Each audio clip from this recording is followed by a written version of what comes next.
Imagine this. You're walking through a crowded marketplace, but there are no stalls, no voices, no food, no wares, just mirrors, endless mirrors. Some are polished, others warped. Some reflect what you hope to be. Others reflect what others say you are. The further you walk, the more the mirrors begin to whisper, not out loud, but in your thoughts, subtle, sharp, seductive. You're falling behind. You should be louder. You're not enough. You reach for a real version of yourself, but your hands pass through glass. Now imagine this marketplace is not a dream. It's where you spend your days, scrolling, posting, reacting. Every mirror is a post, a story, a comment, a notification, and every whisper isn't just content, it's programming, not for your phone, for you. But here's the strangest part. You volunteered for it, and worse, you curated it. You chose the mirrors, you polished some, you smashed others, you rearranged them to make the most flattering angles, and yet, with every adjustment, you feel less like yourself. Because somewhere in the performance, the audience took the stage. And you?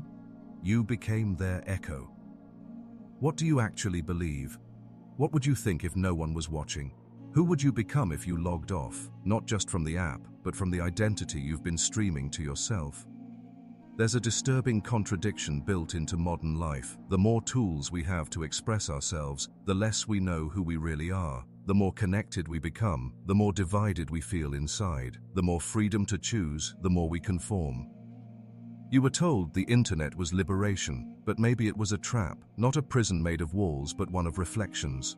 A psychological architecture designed not to cage you, but to fracture you. A system that doesn't need to suppress your thoughts because it can curate them. Not by force, but by familiarity. Not by censorship, but by seduction. Because what if you didn't even notice the moment your identity became content? It didn't happen all at once. It was gradual, like falling asleep with a screen in your hand. You laughed at a meme, shared an opinion, changed your profile picture, followed a trend, then another, and another, until slowly, imperceptibly, you began to think in hashtags, feel in reactions, dream in metrics, until you became a thing you manage, a thing you promote, a thing you watch perform. Now ask yourself this: why does silence feel threatening now? Why do you reach for your phone in moments of boredom, fear, or loneliness? Why do you care so deeply about how you appear, even to people you've never met and will never meet?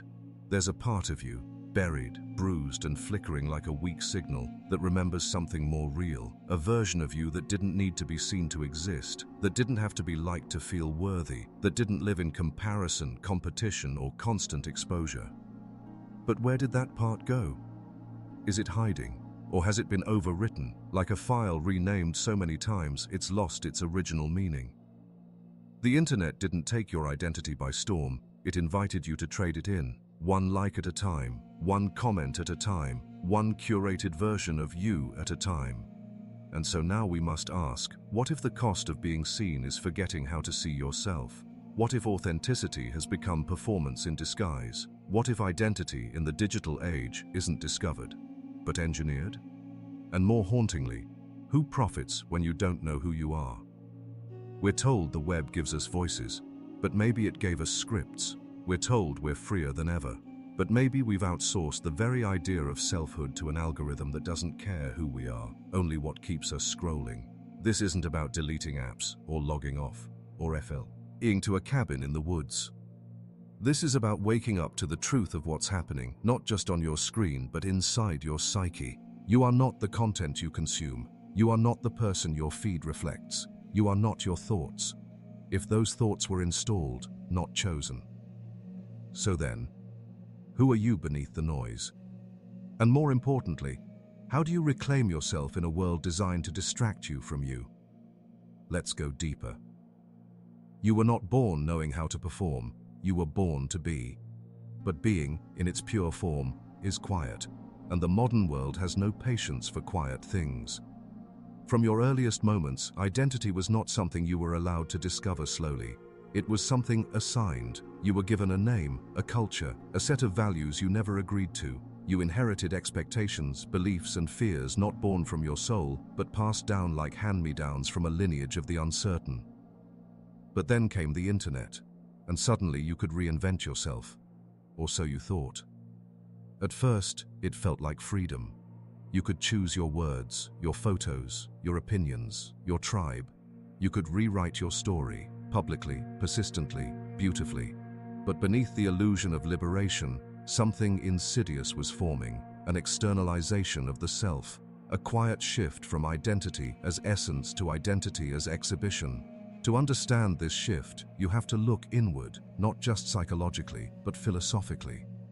Carl Jung once warned that the greatest danger to modern man was not the loss of tradition, but the loss of connection to the inner world. In a world obsessed with outward growth and technological triumph, we forgot the map of the soul.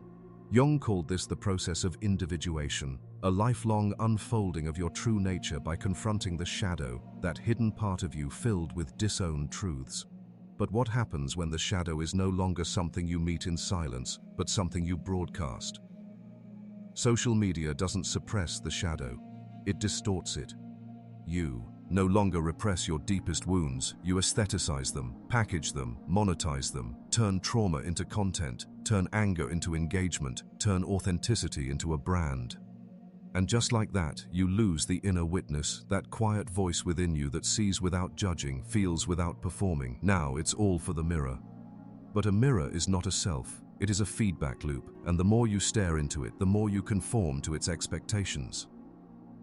Nietzsche would have called this herd morality, the tendency of people to surrender their will to a collective narrative, to avoid the discomfort of thinking for themselves. But the modern herd does not stampede through fields. It scrolls, it likes, it shames, it applauds, it trends, and worst of all, it believes it's free. Freedom, to Nietzsche, wasn't comfort or popularity. It was the courage to create values that didn't come from the herd. It was the painful, noble act of becoming what he called the Übermensch, the person who crafts their own meaning in a meaningless world. But how can you create meaning when every moment is interrupted by notifications that tell you what to care about? How can you hear your inner voice when the algorithm speaks louder? Jean-Paul Sartre said that man is condemned to be free, that with no divine script handed down to us, we must invent ourselves through our choices.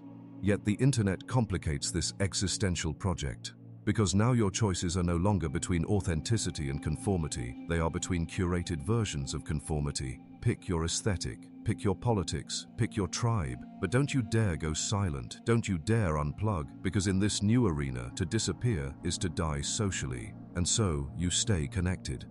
But with every click, you drift further from yourself.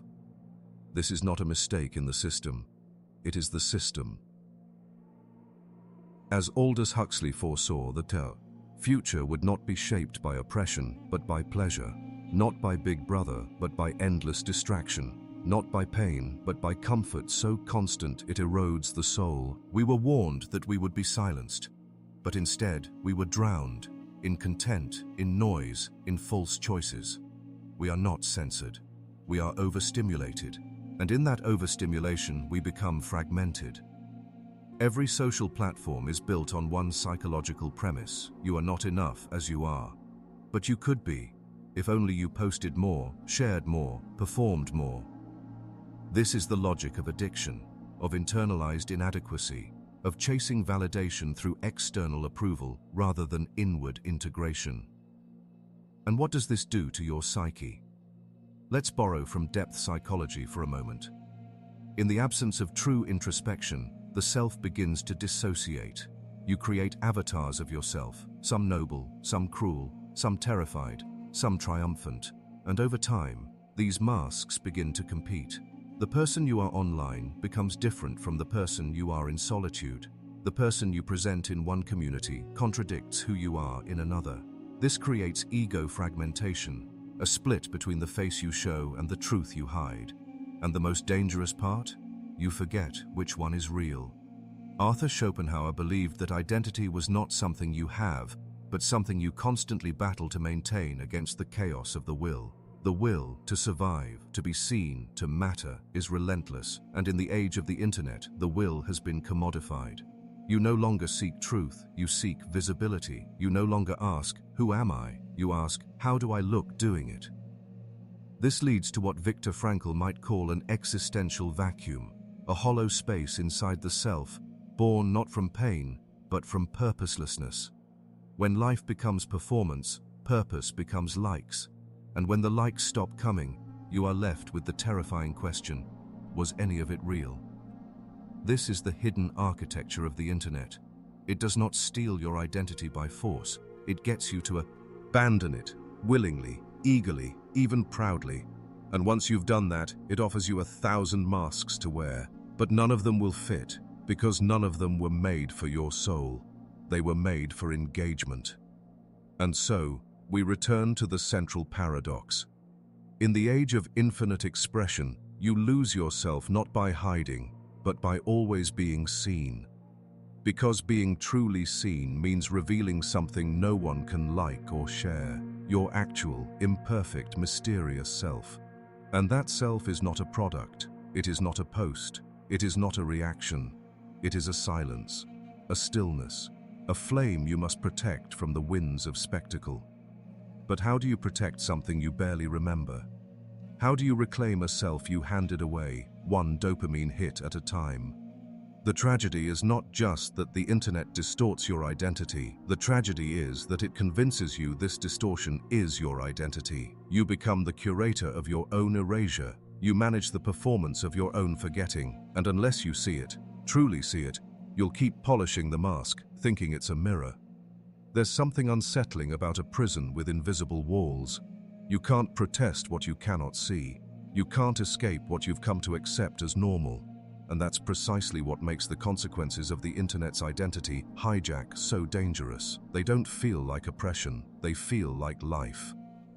You wake up and check your phone before your feet touch the ground. You scroll before you speak, you react before you think. And slowly, without realizing it, your nervous system rewires itself, not for presence, but for performance. The unseen consequence isn't that you spend too much time online, it's that your sense of self becomes tied to the machinery of visibility. You no longer evaluate your thoughts by their truth, but by their shareability. You no longer feel emotions in solitude. They must be posted to feel real. You don't grieve, you update. You don't reflect, you caption. You don't experience, you narrate yourself experiencing. This is more than digital addiction. This is psychic fragmentation. Every time you post a version of yourself, you create a tiny fracture between what is lived and what is presented. And the more fragments you create, the harder it becomes to feel whole. You begin to fear the in-between moments. Moments with no feedback, no applause, no witness. Moments when the crowd is silent and the screen is dark. Because in those moments, something terrifying begins to whisper, "Who are you when no one is watching?" Let's break this down neurologically. The internet operates on what neuroscientists call variable ratio reinforcement, the same reward pattern used by slot machines. You never know when the next hit of dopamine is coming, so you keep checking, refreshing, hoping. The reward isn't just likes or comments. It's identity confirmation. It's the reassuring illusion. I still exist. People see me. I'm still someone. But when your identity depends on external confirmation, your internal world weakens. And when that internal world weakens, so does your resilience. This is why you feel anxious when a post doesn't perform well, why you feel strangely empty after scrolling for hours, why you compare your life not to reality but to everyone else's highlight reel. You're not weak. You're conditioned. You are living in a state of cognitive dissonance where the person you portray and the person you are begin to blur. And that tension creates symptoms that masquerade as modern normalcy: persistent anxiety without clear cause, low-level depression masked by constant stimulation, imposter syndrome even when you're succeeding, burnout that feels existential, not just physical, attention fragmentation so severe you can't finish a single thought without distraction. But let's go deeper. There's a concept in cognitive psychology called context collapse. It describes what happens when different audiences, identities, and social roles all merge into a single space. On the internet, your boss, your friends, your enemies, your family, and complete strangers all watch the same version of you. So what do? You simplify, you sanitize, you become palatable, and in becoming palatable, you abandon complexity. But real identity is messy. It's full of contradictions, secrets, transformations. The real you doesn't fit into a bio or a brand. The real you changes depending on who you're with, what you're feeling, what you're questioning. And yet the algorithm punishes that complexity. It rewards certainty, extremes, predictability, repetition, so you comply. You flatten yourself, you shave off the nuance, and slowly you become a persona, a story you keep telling because people clap when you do. But here's the consequence no one warns you about. You start to forget how to be unseen. Being unseen is where real transformation happens. It's where shame is processed, where grief is metabolized, where growth actually takes place. But if every inner shift must be immediately shared, you rob yourself of incubation, of sacred solitude, of the space where the soul does its work. In this hyper-connected state, you're not just overexposed, you're spiritually underdeveloped. The consequences ripple beyond the personal. On a societal level, we are becoming identity addicts. We attach to ideologies not because we understand them, but because they offer us a place to belong. We mistake virality for truth, followers for community, and visibility for value. We don't change our minds. We optimize our takes. We don't evolve. We rebrand. And the result is a culture of surface over substance, of short-term attention over long-term integration, of outrage over reflection, of identity as reaction, not creation. You might think, but I'm aware of it, I'm not liable. Key the others, I post mindfully. But awareness alone is not immunity. Even the most self-aware among us are not exempt from mirror fatigue, that deep spiritual exhaustion from being constantly seen, evaluated, responded to. Your nervous system was not designed to be available to thousands of opinions per day. Your identity was not meant to be managed like a media channel, and your self-worth was never meant to be outsourced to algorithms. The tragedy is not just that this performance culture leads to burnout, it leads to disconnection from the deepest truths of who you are. You begin to fear your own silence, to run from your own solitude, to fill every sacred gap with more noise. But silence is not the enemy, it is the threshold, the space between who you think you are and who you are becoming. But you cannot cross that threshold if you are always performing, if you are always on, if your every breath is being converted into pixels. And what does a culture look like when everyone forgets how to be alone with themselves? It looks like what we see now: deepening loneliness in a hyper-social world, chronic comparison disguised as motivation, endless identity crises disguised as self-discovery, a spiritual hunger no amount of content can satisfy. We are not in an information age, we are in an identity crisis age, an age where forgetting yourself is profitable, where being fragmented is fashionable, where healing is commodified and authenticity is an aesthetic. This is not to shame you, it's to awaken you, to help you see that this isn't your fault, but it is your responsibility to notice. Because if you don't, the machinery will keep feeding on your attention, on your confusion, on your desperate need to feel real in a world of unreality. But what if you stepped out of the machine? What if you began to resist, not with rebellion, but with remembrance? You were never meant to be consumed, you were meant to be known first, tid by yourself. But before you can reclaim who you are, you must understand who you've become, and more importantly, why.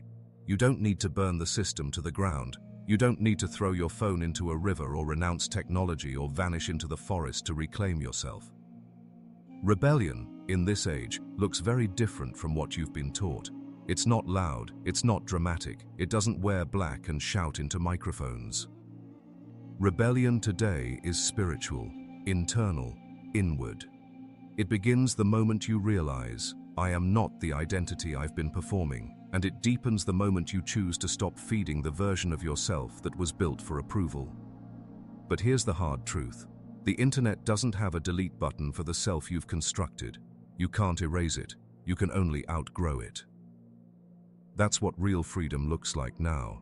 Not escape, but evolution. And evolution begins when you remember that silence is not absence. It's not lack. It's origin. So sit in it. Sit in the discomfort of not posting. Sit in the uncertainty of not being affirmed. Sit in the awkward, painful quiet where your old identities begin to fall away, and resist the urge to replace them too quickly, because that urge to fill the space is how the system reclaims you.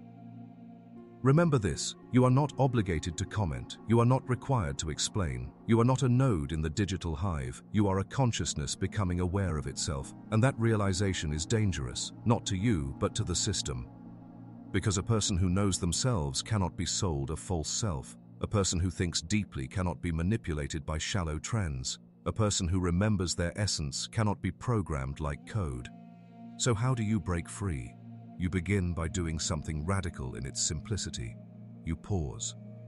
That's it.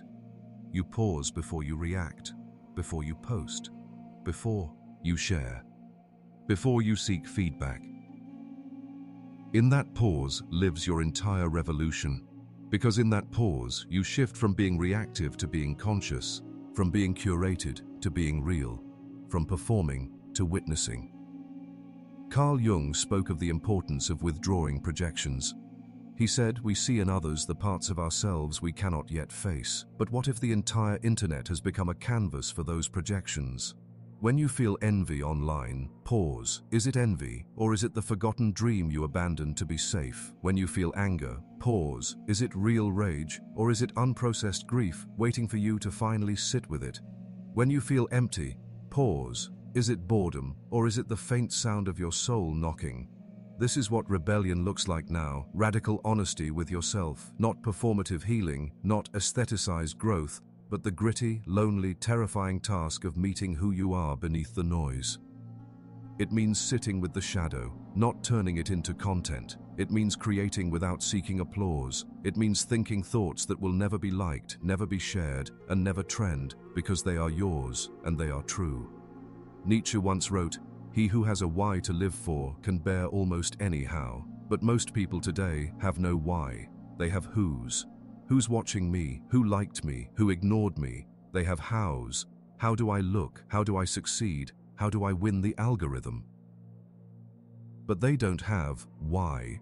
Your rebellion begins when you find it. Not a why that fits in a caption, not a purpose you can sell, but a reason to live that burns so brightly it sets fire to every false version of you. This doesn't mean abandoning the world, it means returning to it with presence. The true rebel doesn't escape reality, they return to it deeply, while everyone else is distracted. They walk into the world eyes wide, soul intact. They become quiet in a culture of noise. They tell the truth in a sea of narratives. They know who they are, and so the system cannot tell them. You don't need to announce your rebellion. There are no medals for it, no applause, no followers. It is quiet, private, real. It begins when you pick up a pen and write something not meant for anyone else. When you sit alone and do not reach for your phone. When you feel sadness and let it stay without turning it into a performance. When you feel joy and don't need anyone to validate it. This is not withdrawal, this is reclamation. It's what Viktor Frankl meant when he said between stimulus and response there is a space, and in that space is your power to choose. The internet steals that space. It shortens your delay. It trains you to react before you even know what you feel. But you can reclaim that space. You can slow down. You can rewire. This is neuroplasticity. This is self-mastery. This is freedom. And as you do this, something strange happens. The parts of you that once felt fake begin to dissolve. The old roles stop fitting. The need to be seen fades. And what remains is a stillness so deep it scares you, because it is real. In that stillness, you will remember you were never meant to be a brand. You were never meant to be consumed. You were never meant to be content. You were meant to be whole, and wholeness cannot be optimized. So stop. Pause. Breathe. And when the system asks you to perform, don't. When it asks you to be loud, be still. When it asks you to react, respond from truth or not at all. Because your silence is not compliance. It's resistance. It's clarity. It's the first step back to yourself. You've come a long way. You've looked into the mirrors. You've seen the fragmentation. You've felt the quiet ache of a self spread thin across timelines and tabs. You've paused. You've witnessed. You've remembered. But now comes the hardest truth. The one that doesn't just shift your habits or mindset. The one that unhooks your soul from a system that never truly deserved it. And it's this: you were never supposed to be anyone. Read that again. You were never supposed to be anyone. Not a persona, not a brand, not a collection of curated traits and titles and talking points. You were not designed to be someone in the way the modern world demands: coherent, marketable, optimized, legible to strangers. You were not made to fit into categories, nor were you born to be understood at a glance. You were meant to be a mystery, to yourself, to others, to the universe. Your truest self is not a product, it is not a performance, it is not even a personality, it is a presence. But presence is terrifying to a system built on constant updates. Presence can't be sold, it can't be measured, it doesn't trend, it doesn't scale. And so the world told you, become something, be visible, be clear, be consistent, be known. But what if freedom is found in being unknowable? Not because you're hiding, but because you are too alive to be frozen in definition. You see, the deepest trap of the internet isn't that it distracts you, it's that it offers you identity as a way to avoid reality. And reality is not tidy, it's not edited, it's not filtered. Reality is fluid, chaotic, sacred, silent. It moves like water and breaks like thunder. It is terrifying and beautiful and indifferent and intimate all at once. But in trading your presence for performance, you lost your footing in that realness. You mistook reflections for truth. You mistook applause for love. You mistook metrics for meaning. And somewhere along the way, you stopped asking the most important question of all: what does it mean to be real? Not what looks real, not what others believe is real, but what feels real to your bones, your breath, your being. And now, finally, we return to it. Being real is not about being seen, it's about seeing, without judgment, without distortion, without the need to package the moment into anything more than what it already is. The real you does not need to be wise, but nest to exist. The real you is not found in pixels, but in presence, not in identity, but in aliveness, not in thought, but in attention, raw, unfiltered, non-performative attention. It happens in the pause between thoughts, in the moment you close your eyes and drop the act, in the space where no one else is looking, and yet you still are, you're still here. You exist, not as a collection of traits, but as a living experience. Can you feel that? Can you remember that before the internet, before the names, before the mirrors, before the masks, you were just awareness? Not I am this, not I am that, just I am. That is the final truth. And it is enough. It is more than enough. It is the root of all sanity, of all power, of all peace. You don't need to add anything to it. You don't need to perform it. You don't need to explain it. You only need to remember it again and again until the remembering becomes your natural state. And here's where the real revolution begins. When you realize that every time you turn your attention inward without the intention to share it, you are healing the fracture. You are declaring silently but powerfully, I do not belong to this machine. I am not here to entertain. I am not here to be seen. I am here to see, to feel, to be. That is your sacred rebellion. That is your divine responsibility. To be fully human in a world that wants you digitized. To be unmarketable in a world that thrives on commodification. To be alive in a culture addicted to simulation. And so the ultimate truth is not some grand secret locked away in ancient texts or whispered by gurus. It is this: you are real, even when no one sees you. And because you are real, you no longer need to prove it. Let that sink in. You no longer need to prove it. Not with content, not with engagement, not with likes, not even with words. The moment you stop proving is the moment you start being. And when you are, truly are, everything changes. You begin to speak from silence, not noise. You begin to act from clarity, not compulsion. You begin to live from the inside out, not the other way around. And slowly, the illusion loses its grip. You start scrolling less, not because you forced yourself to, but because you're simply not hungry in the same way. You start comparing less, not because you've become superior, but because you remembered you were never in the same race. You start creating again, not for validation, but for joy, for healing, for truth. And the masks, they begin to fall, not dramatically but gently, like autumn leaves returning to the earth. And what's left behind is not a brand or a profile or a persona. What's left is you, as you've always been, beneath it all. Whole, real, here. So pause now.